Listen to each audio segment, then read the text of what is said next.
TV9 న్యూస్కి స్వాగతం. వైఎస్ఆర్ కడప జిల్లా కమలాపురంలో బాబు జగజ్జీవన్రామ్ జయంతి సందర్భంగా కమలాపురం మాజీ ఎమ్మెల్యే పి రవీంద్రనాథ్ రెడ్డి చిత్రపటానికి పూలమాల వేసి నివాళులర్పించారు. అనంతరం వైఎస్ఆర్ కాంగ్రెస్ పార్టీ కార్యాలయంలో విలేకరులతో మాట్లాడారు.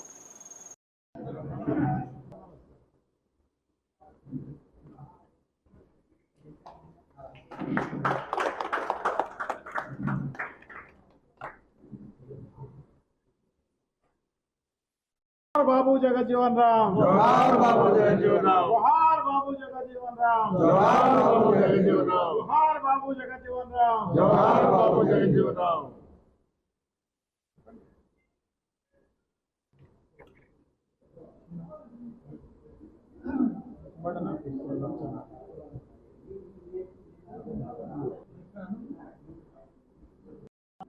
बाबू जगजीवन राम జయంతి 118వ జయంతి శుభాకాంక్షలు తెలియజేసుకుంటున్నాం.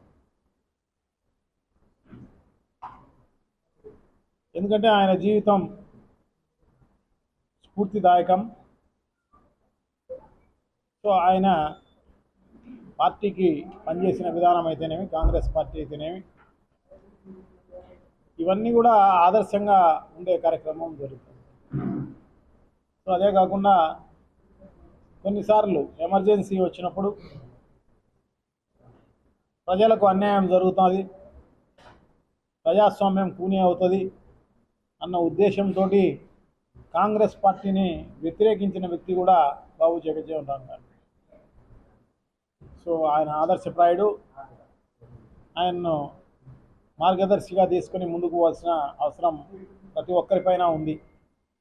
అదే కాకుండా గతంలో వైఎస్ రాజశేఖర రెడ్డి గారు అయితేనేమి, తర్వాత వచ్చిన జగన్మోహన్ రెడ్డి గారు అయితేనేమి, ఈ పెద్దల యొక్క అందరినీ ఆదర్శంగా తీసుకొని పార్టీలకు అతీతంగా, కులాలకు అతీతంగా, మతాలకు అతీతంగా, వర్గాలకు అతీతంగా అర్హత ఉన్న వాళ్ళందరికీ సంక్షేమ కార్యక్రమాలు ఇవ్వడం అయితేనేమి, సో అందరికీ మేలు జరగాలి, ఈ రాష్ట్రం అభివృద్ధి చెందాలి అన్న సత్సంకల్పంతో ముందుకు పోయిన వ్యక్తులు రాజశేఖర రెడ్డి గారు, తర్వాత జగన్మోహన్ రెడ్డి గారు.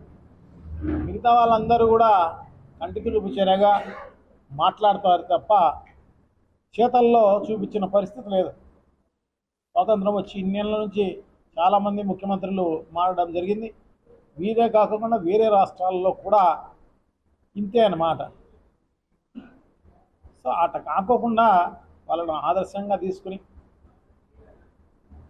పరిపాలించిన వ్యక్తి జగన్మోహన్ రెడ్డి గారు.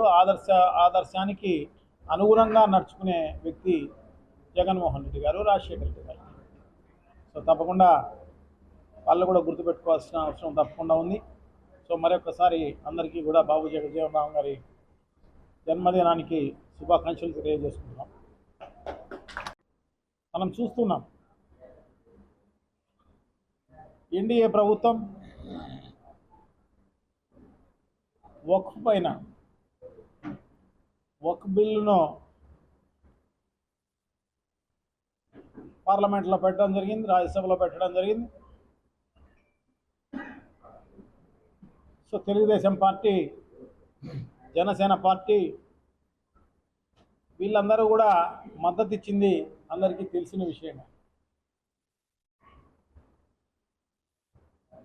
కానీ వైఎస్ఆర్ కాంగ్రెస్ పార్టీ పేపర్లలో వీళ్ళు చెప్పినట్టుగా కాకుండా రెండు చోట్ల ఉభయ సభల్లోనూ వ్యతిరేకించిన పార్టీ వైఎస్ఆర్ కాంగ్రెస్ పార్టీ. ఎందుకంటే మైనారిటీలు, ముస్లింలు వాళ్ళ అభ్యున్నతిని కాంక్షిస్తూ గతంలో రాజశేఖర రెడ్డి గారు అయితేనేమి, తర్వాత జగన్మోహన్ రెడ్డి గారు అయితేనేమి చిత్తశుద్ధిగా వాళ్ళ కోసం పనిచేసిన పరిస్థితి. గతంలో రాజశేఖర రెడ్డి గారు ఆయన పరిపాలనలో ముస్లింలకు 4% రిజర్వేషన్ ఇచ్చి వాళ్ళ అభ్యున్నతికి పాటుపడడం జరిగింది. ఎందుకంటే వాళ్ళకు విద్య, ఉద్యోగ అవకాశాలు ఖచ్చితంగా రావాలి.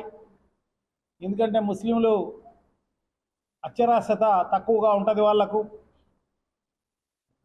వాళ్ళు అక్షరాస్యత తక్కువగా ఉంటుంది కాబట్టి వాళ్ళందరినీ కూడా బాగా చదివించాల్సిన అవసరం తప్పకుండా ఉంది.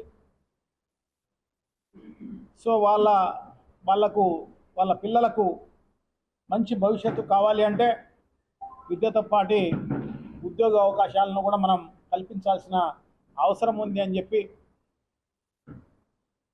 వ్యతిరేకించే వాళ్ళు వ్యతిరేకించిన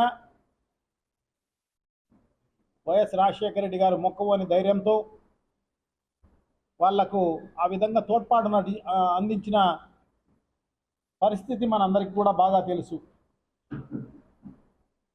అట్లాగే జగన్మోహన్ రెడ్డి గారు కూడా వ్యవహరించిన పరిస్థితి తెలుసు. గతంలో చంద్రబాబు నాయుడు గారు ఎలా పరిపాలించాడు, ఎలాంటి మనస్తత్వం కలిగిన వాడు అనేది కూడా అందరికీ తెలిసిన విషయమే.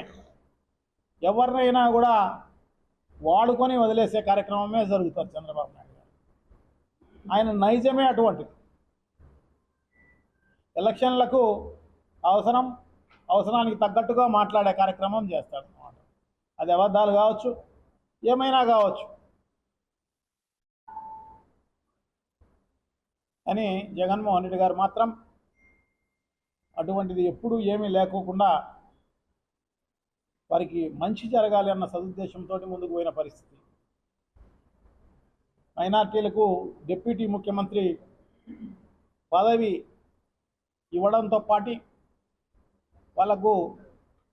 వాళ్ళకు సంబంధించిన అన్ని మాస్కుల్లోనూ ఉన్న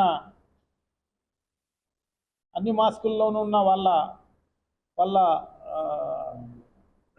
ఇమాములు మోజాములు వాళ్లకు నిజంగా చాలా కష్టాలు పాలవుతున్నారు వాళ్ళు. సో వాళ్లకు ఏదో ఒక వృత్తి కల్పించాల్సిన అవసరం తప్పకుండా ఉంది అన్న ఉద్దేశంతో వాళ్లకు 5,000 రూపాయల గౌరవ వేతనాన్ని ఇచ్చిన పరిస్థితి కూడా మనందరికీ కూడా బాగా తెలిసిన విషయమే. సో అన్ని రకాలుగా సపోర్ట్ ఇవ్వడంతో పాటు సో ఇప్పుడు ఈ వక్ఫ్ బిల్లులో నిజంగా కూడా ఎవరైనా ఖండించాల్సిన అవసరం తప్పకుండా ఉంది. వాళ్ళకైతే ఏదైతే ఆర్టికల్స్ ఉన్నాయో, ఏదైతే ఆర్టికల్స్ సపోర్ట్ చేస్తున్నాయో మైనారిటీస్కు సంబంధించి, దాన్ని మనం ఖచ్చితంగా ఆచరించాల్సిన అవసరం తప్పకుండా ఉంది.